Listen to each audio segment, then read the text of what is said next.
Okay, so a little while ago I announced I got 6,000 subs, which was fantastic. I was really happy with that milestone, and I asked for you guys to give me some questions, to give me a kickstart on a live stream if nobody turned up, because I'm always worried that nobody's going to turn up. You guys gave me questions, but I didn't need to use them, so I've decided to make a video where I can answer everything that you asked. So I haven't really looked at them, but I've got them up here, so I'm going to read them off, and we'll have a look to see what questions we've got. Okay, so we've got a question from Craig, which asks, how do you watch your films, TV or projector? Do I have a sound system? How important is the sound quality in your viewing experience? Sound is one of the biggest things that I love. I think if it's done right, you really notice it, and it really makes you sit up and pay attention. I don't have a sound bar or sound system as yet, but it's something I'm looking to get in the future. So if anybody has suggestions, let me know in the comments. I have a projector, I have a TV, I just like a dark room if I can get it. I've got backlights in the TV to kind of help for that as well. The projector is awesome. I love to watch old favourites on that, but I just need to set it up whenever I'm going to use it, so I don't use it as much. Okay, let's move on to Super Bin Juice, who asks, do I have other collections like signatures, figures and the like? No, not really. I look at these NECA figures and they're cool. I have nowhere to store them. It's something I could see me getting into, so I haven't broke the seal on that purchase as yet. Do I double dip with versions of movies like Arrow putting out Demons for the 200th time, or do you stick with the one that you have? Double dips are something that I just do on movies that I love. It's almost a compulsion. There's a new version of Evil Dead, I'm going to have that. There's a new version of The Thing, I'm going to have that if I have to. I've got The Thing Limited Edition, The Thing Steelbook, I have The Thing Double Pack from Universal with the remake, which I've never watched. If there was a UHD, I'd buy it. I would actually buy the Arrow version for a third time if I seen it for £5 in one of their sales, just to have that version as well, because collectors are crazy.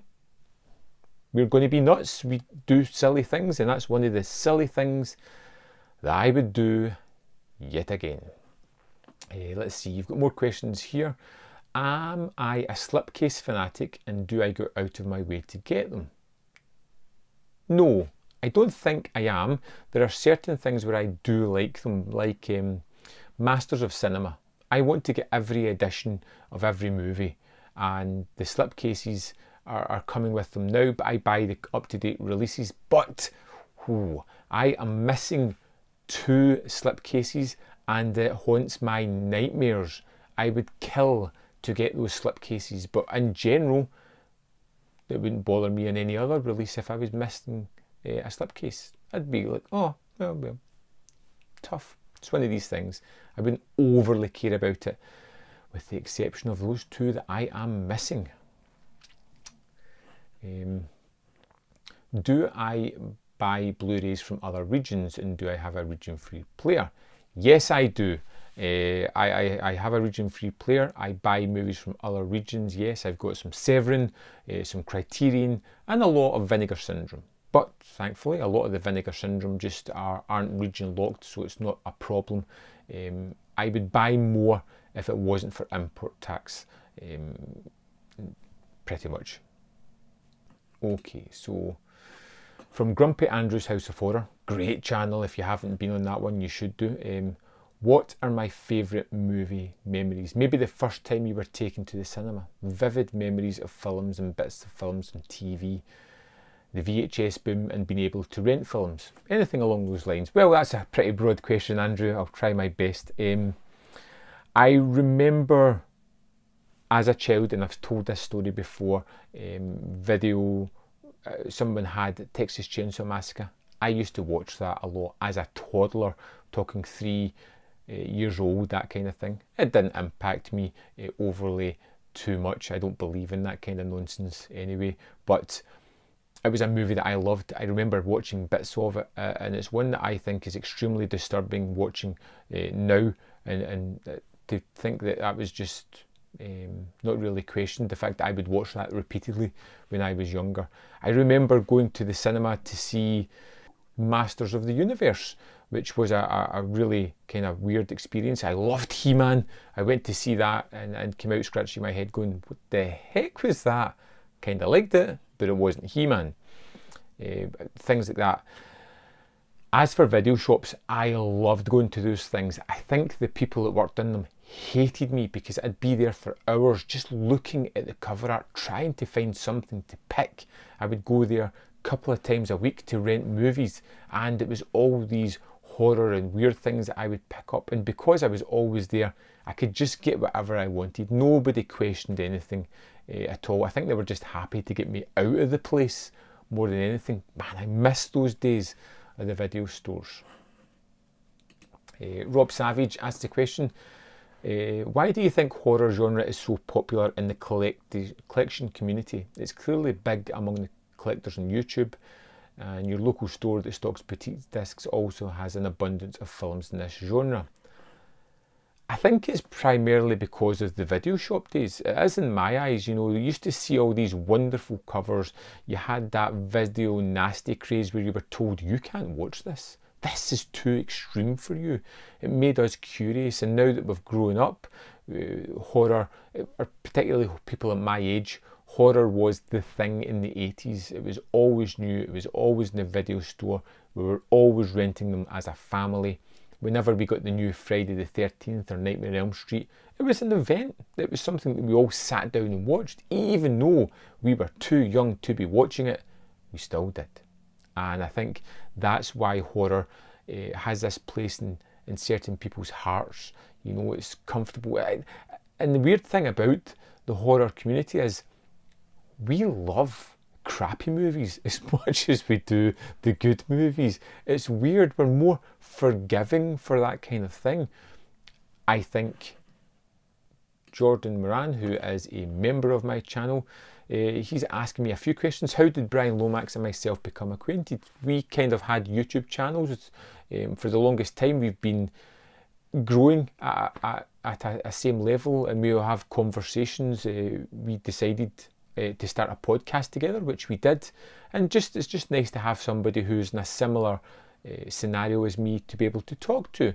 We have not the same taste in movies, but we had similar enough where we agreed on most things, and it was just always nice to meet people. One of the reasons I started YouTube was to meet other film fans, and Brian was one of the first ones that I met on here.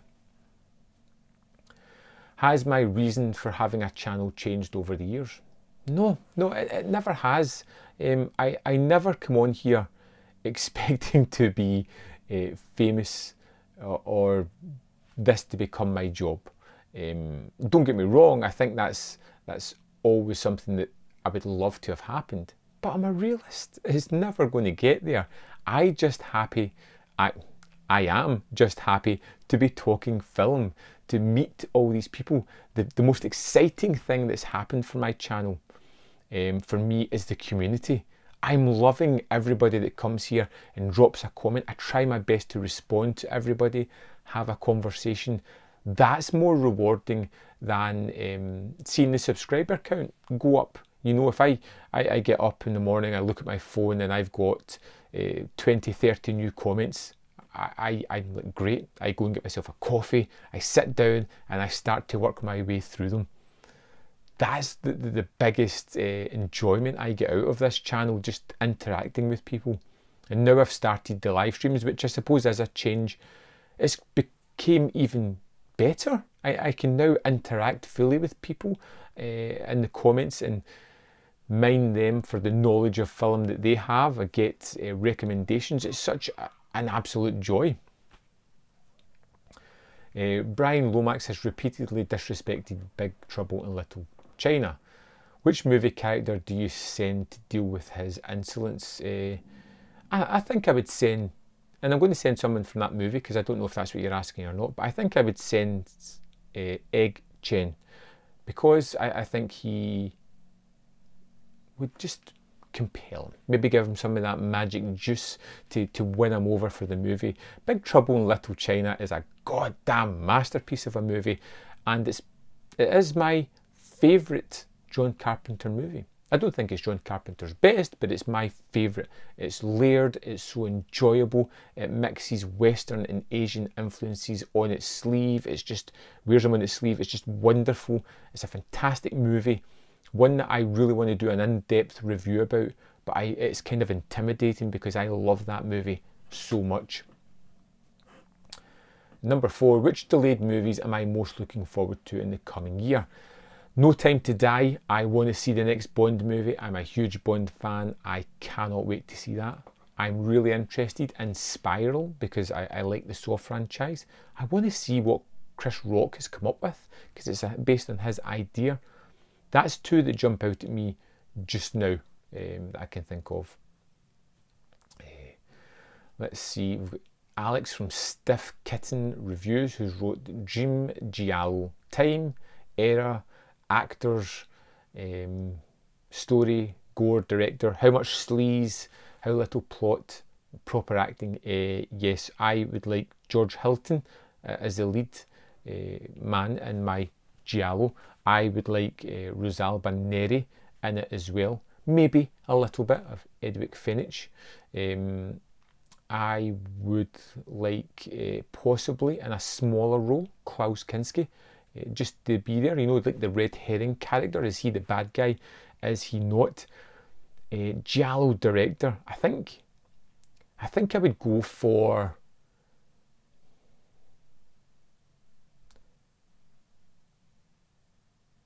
Fulci directing, but Argento producing on this one, and I would like it set around about 73. I think that's peak for everybody there. I would like some elaborate gore sequences. I would like some fun in the form of the characters interacting. I would like lots of red herrings, and I would like a supremely bonkers twist that comes out of nowhere that I could never have guessed. Okay, so Bobby D, 71.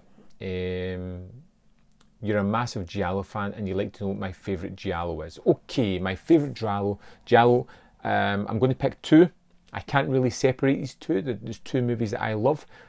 One from Argento, one from Fulci. From Argento, I'm going to pick Deep Red. I love that one. I think it's amazing. I love how the characters evolve, how the mystery evolves and it is related to the viewer. The kill sequences are great and the reveal at the end of it is wow. I just love, I won't mention it, but I love how that is revealed. And I'm going to move away from that quickly before I spoil it.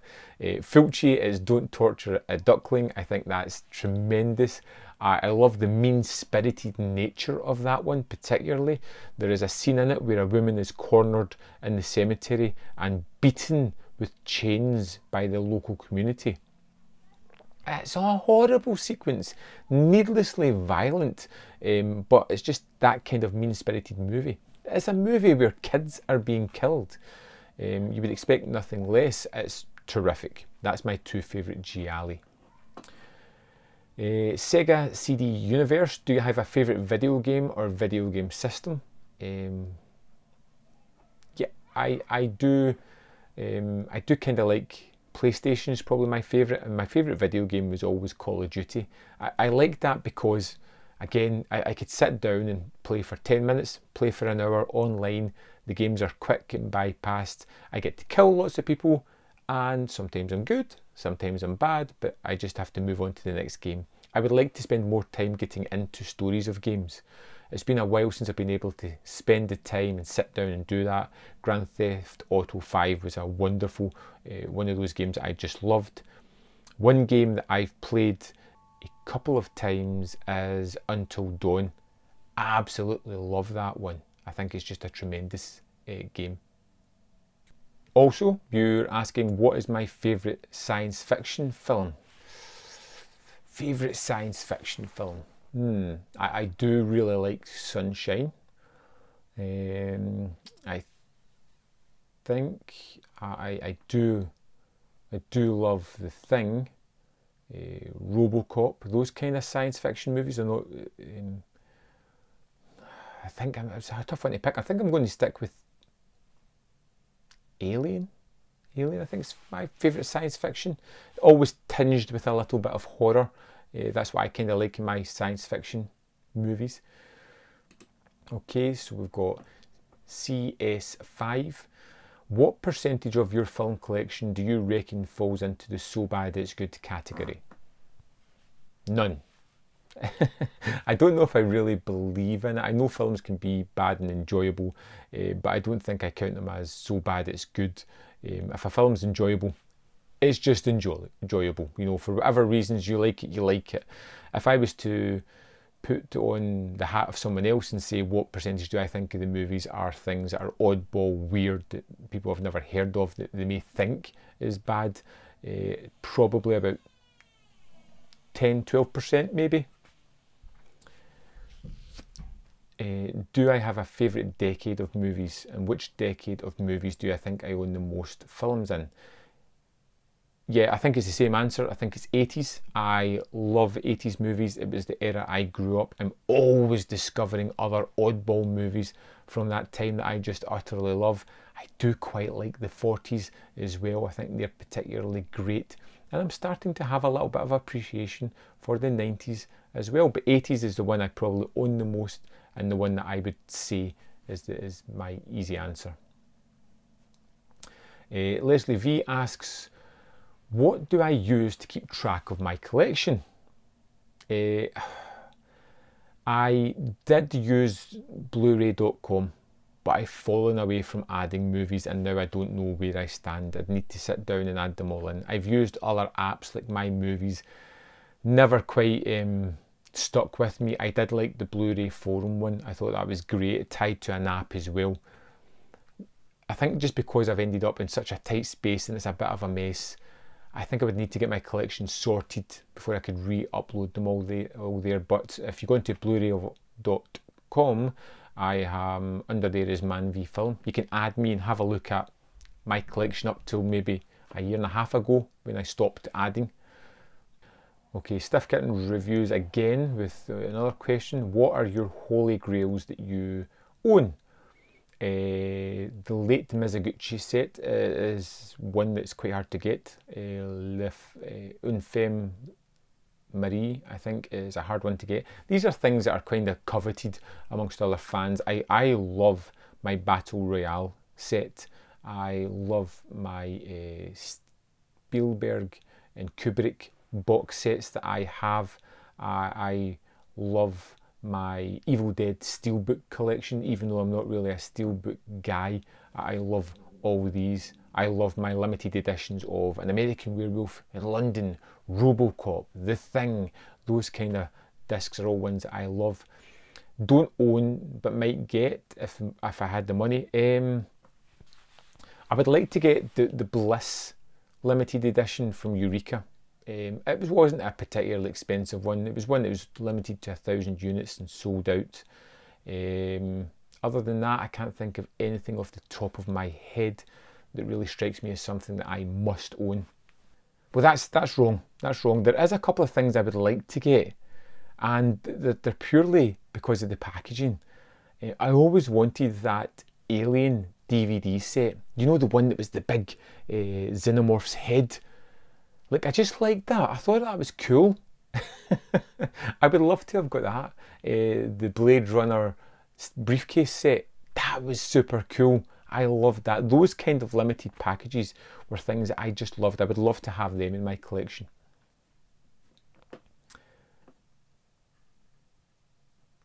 Okay, we've got Bristolian Dave. What are my thoughts on reboots, remakes, reimagining, sequels and prequels? I don't mind them. They don't ruin the previous version for me. The best thing they can do is highlight that that's there. Maybe give it a fancy new restoration. Sometimes I'm interested in the movies. Sometimes I'm not. I'll usually check them out. Sometimes you find something wonderful. Sometimes you don't. But other than that, the idea of somebody remaking them doesn't really bother me. Like, I know The Rock is in a Big Trouble in Little China remake. That's going to be nothing like the John Carpenter one, is probably going to be rubbish. I'll go and check it out. It's not going to detract from the fact that I utterly love Big Trouble in Little China. What started my love for physical media? I think it was going to the video stores. I think it was being in there, seeing walls of movies, the wonderful art, and finding something that I wanted to watch, and amongst there, owning them. It just made me kind of want to have more of them. Nate's Toys and Collectibles. Where do I want my channel to go in the next year, 3 or 5 years? I don't know. I don't have any grand plans. What happens is going to happen. I don't want to pin my hopes in anything, because that's one way to be disappointed. I want to be surprised where my channel goes. I love the new live streams that I've started doing. I'm enjoying that. I have some other things in the pipeline that I would like to attempt and add to my channel. I want to continue doing the movie reviews because I love them. I want to continue talking to you guys because I think it's so rewarding. The subscribers will always continue to rise. It could be slow, it could be fast, it doesn't really matter.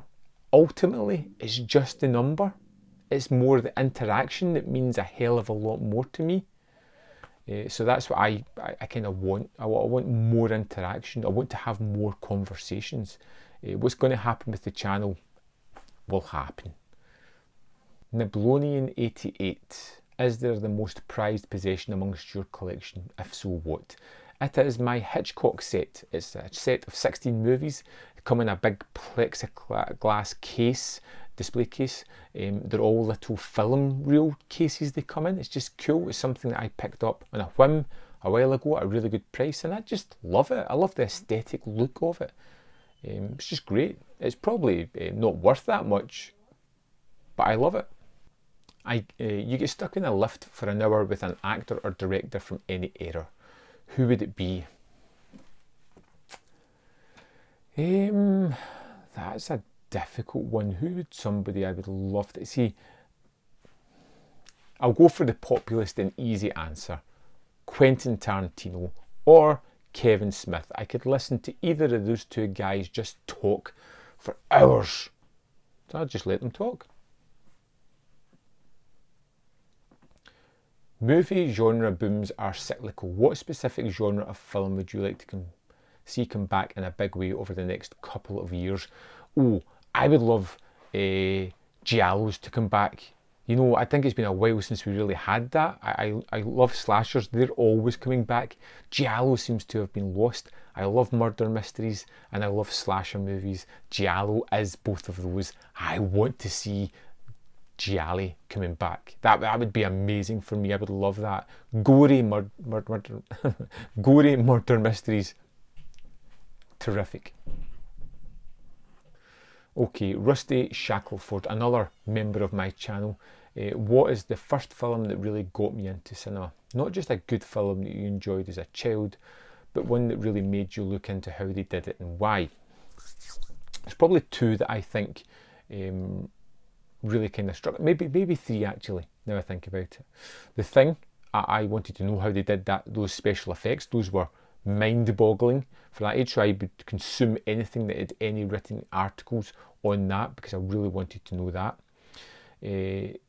I was genuinely marvelled by Goodfellas. I found it to be a long movie, a dense subject covering multiple years, and it moved in the blink of an eye. It had wonderful Steadicam shots throughout it, had wonderful placement of cameras. The camera was always moving in a really interesting manner, and I was like, wow, this isn't just your typical movie. This is doing something different, using certain angles, camera work, staging to create a story that is just wonderful.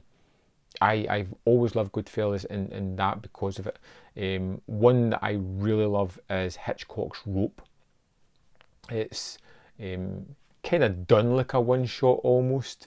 The way it's set up, it's like a play in the one room, I love the way it opens up with the voiceover and the murder in the dark before fading into what we see the remnants of it in the party afterwards. And that was one that just I kind of really grew to love, and then kind of made me more interested in Hitchcock as well. Oh, and that's me. Got to the end of it, answered all the questions. Hopefully I answered them interestingly enough.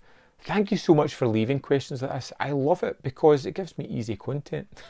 I love to just sit down and just chat away in front of the camera and talk about these things. I'm really happy to have hit that milestone. I'm even more happier to have met all of you people who just really do lighten my life by giving me someone to talk movies to, because if it wasn't for yous, I wouldn't have anybody else to really chat film with. There's nobody in my life that likes it as much as I do. So thank you for joining my channel. Thank you for watching, subscribing, becoming a member. I can't thank you enough. I hope the content keeps you entertained for years to come. Thanks for watching, and I'll see you next time on Man v Film.